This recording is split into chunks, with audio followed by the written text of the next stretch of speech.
सभी का स्वागत है। मैं हूं आपके साथ सिमरन मिश्रा। आज हम आपको एक ऐसी खौफनाक और दर्दनाक सच्चाई से रूबरू कराने जा रहे हैं जिसे सुनकर आपका दिल कांप उठेगा। छत्तीसगढ़ के मुंगेली जिले से एक मासूम बच्ची की ऐसी मौत की कहानी सामने आई है जिसे सुनकर सिर्फ एक सवाल उठता है कि आखिर इस मासूम सी बच्ची का कसूर क्या था। 7 साल की नन्ही बच्ची लाली उर्फ महेश्वरी को उसके ही घर के लोगों ने झाड़ फूक में पैसे कमाने के लालच में मार डाला। आज की इस एक्सक्लूसिव रिपोर्ट में हम आपको दिखाएंगे कि बच्ची का अपहरण कैसे हुआ, हत्या की साजिश किसने रची, पुलिस को कैसे सुराग मिले और कैसे खुला एक ऐसा राक्षसी तंत्र जहां अंधविश्वास ने इंसानियत को मार डाला। घटना की शुरुआत होती है 11 अप्रैल 2025 की रात से। मुंगेली जिले के लोरमी थाना क्षेत्र के कोसाबाड़ी गांव में 7 साल की लाली जो घर में मां के साथ सोई थी, आधी रात के बाद अचानक गायब हो जाती है। मां पुष्पा ने जब सुबह उठकर देखा तो बिस्तर पर लाली नहीं थी। परिवार ने गांव में ढूंढा, रिश्तेदारों से पूछा, मगर बच्ची का कुछ पता नहीं चला। थक हार कर उन्होंने लोरमी थाने में रिपोर्ट दर्ज कराई। धारा 137(2) बीएनएस के तहत अपहरण का केस। अब तक किसी को अंदाजा नहीं था कि यह एक आम लापता होने का केस नहीं, बल्कि एक गहरी साजिश और शैतानी तंत्र का हिस्सा है। 1 महीने बाद यानी 6 मई 2025 को गांव के पास शमशान घाट के पीछे खेत में एक इंसानी खोपड़ी और हड्डियां मिली। डीएनए टेस्ट कराया गया और रिपोर्ट में पुष्टि हुई वो अवशेष लाली के ही थे। विशेषज्ञों ने बताया कि हड्डियों पर चोट के गहरे निशान हैं, जिससे साफ है कि लाली की हत्या झाड़ फूक के दौरान की गई। लेकिन ये सब क्यों हुआ और किसने किया? पुलिस की जांच में सामने आया इस साजिश की जड़ें उसी घर में थी जहां लाली कभी खेला करती थी। उसका चाचा चिम्मन गिरी, चाची रितु गोस्वामी और 4 अन्य आरोपी नरेंद्र मार्को, राम रतन निषाद और आकाश मरावी सभी ने मिलकर इस राक्षसी कांड को अंजाम दिया। झरन पूजा क्या होती है? दरअसल ये सभी लोग झरन नाम की एक काली तांत्रिक पूजा में विश्वास करते थे, जिसमें मान्यता है कि अगर किसी मासूम की बलि दी जाए तो मनचाही दौलत मिलती है। यही लालच बना 7 साल की लाली की हत्या की वजह। पुलिस ने जांच के दौरान खेत में नारियल, नींबू, काला कपड़ा जैसी पूजा सामग्री बरामद की। रितु गोस्वामी को नार्को और ब्रेन मैपिंग टेस्ट में ये कबूल करते हुए पाया गया कि उसने झरन पूजा के लिए बच्ची को काले कपड़े पहनाकर तैयार किया और हत्या के बाद लाश को खेत में दफनाने का आदेश दिया गया ताकि पुलिस को सुराग न मिले। क्या यह सिर्फ झाड़ फूक की सनक थी या एक योजनाबद्ध हत्याकांड? पीड़ित बच्ची लाली का परिवार बेहद गरीब था। उसके पिता जनक गिरी एक पैर से पोलियोग्रस्त और लकवाग्रस्त है। मां पुष्पा मानसिक रूप से अस्थिर और शराब बनाने का काम करती थी। इसी कमजोर पारिवारिक स्थिति का फायदा उठाया गया रितु और चिम्मन ने परिवार की असहायता को अपनी योजना की सीढ़ी बना ली। पुलिस ने नहीं मानी हार। बिलासपुर रेंज के आईजी डॉक्टर संजीव शुक्ला और एसपी भोजराम पटेल के निर्देशन में एक स्पेशल पुलिस टीम बनाई गई। तकनीकी साक्ष्य, साइबर सेल, सीसीटीवी, गवाहों की बारीकी से जांच की गई और अंत में 26 जुलाई 2025 को 5 आरोपियों को गिरफ्तार कर जेल भेज दिया गया।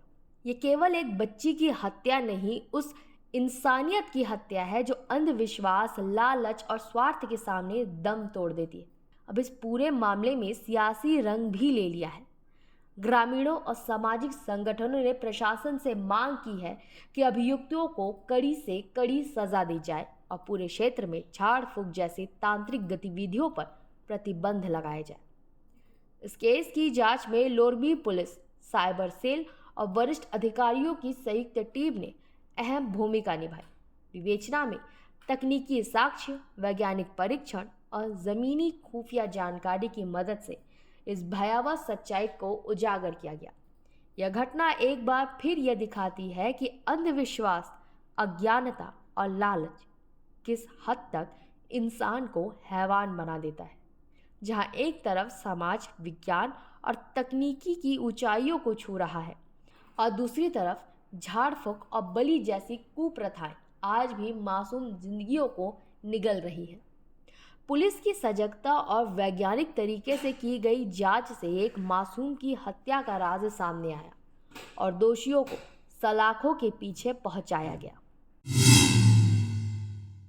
11 अप्रैल को हमारे जिले में 363 का एक मामला लोरमी थाना में दर्ज होता है।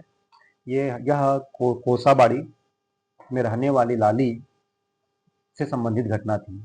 हमारे थाना में रिपोर्ट आता है कि रात को 11 अप्रैल की रात को सोई हुई एक बच्ची जो अपनी माँ के साथ में सोई थी, वह वहाँ से मिसिंग हो गई है।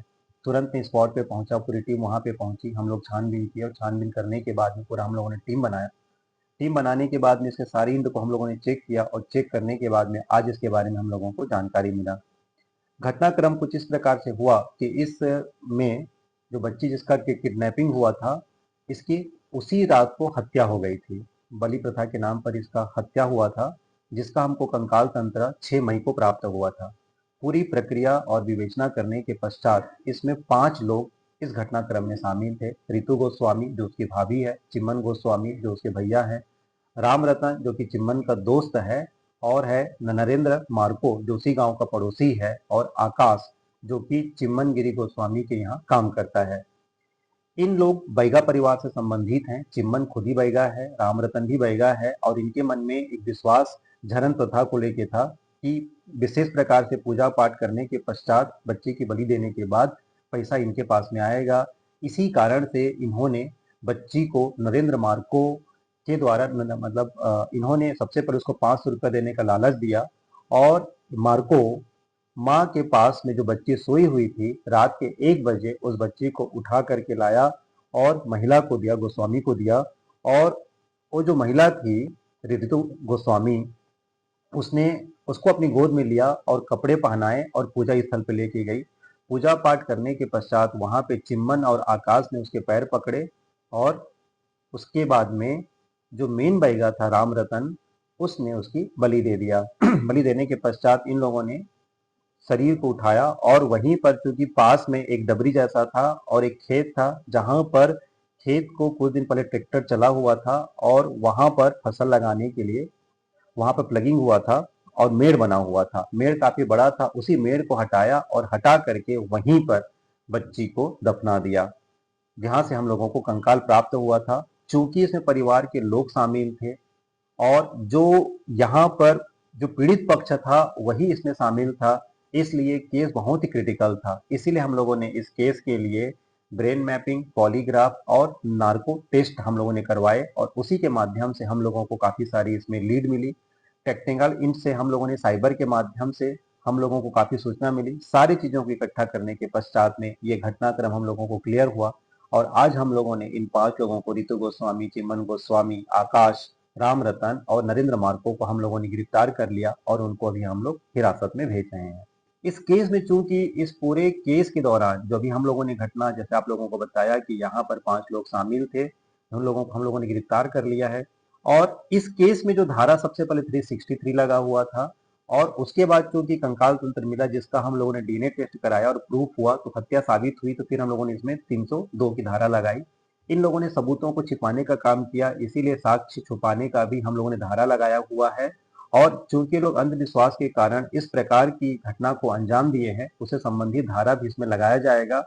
इसमें निश्चित रूप से कुछ लोगों ने, जब पुलिस विवेचना के कार्य को की थी, तो कुछ लोगों ने इसको भटकाने का प्रयास किया था, और जिनका खुद ही क्रिमिनल रिकॉर्ड रहा है उन लोगों के ऊपर भी विधिवत कार्रवाई होगा।